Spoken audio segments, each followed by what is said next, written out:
আজকের বিষয় হচ্ছে সাধারণ মানুষের যদি ইলেকট্রিক শক লাগে তাহলে আমাদের প্রথমত কি করা দরকার।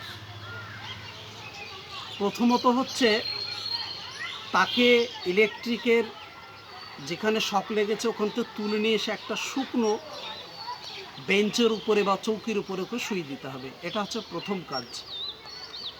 দ্বিতীয় কাজ হচ্ছে অনেক সময় ইলেকট্রিক শক লাগার জন্যে 2 থেকে 3 বা 4 ঘন্টা মতো অনেক সময় হার্টের শক লাগার জন্য ব্লাড সার্কুলেশনের গণ্ডগোলের থাকার কারণে অনেক সময় হার্টের যন্ত্রপাতি অনেক সময় অফ টাইপের হয়ে যায়।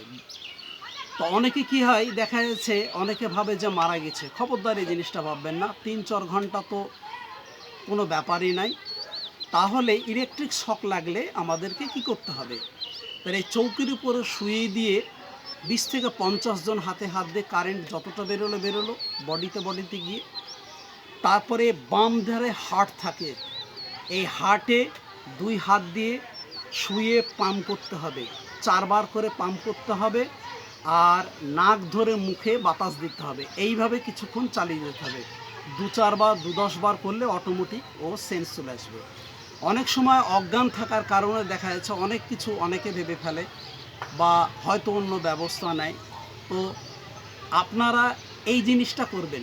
ইলেকট্রিক শক লাগলে শুকনো জায়গার উপরে শুয়ে দিয়ে হার্টে পাম্প করতে হবে। হার্টে পাম্প করার পর নাক ধরে মুখে বাতাস দিতে হবে, ও জ্ঞান চলে আসবে। তারপরে প্রাথমিক হিসাবে আপনাদেরকে ডাক্তার দিয়ে চিকিৎসা করাতে হবে।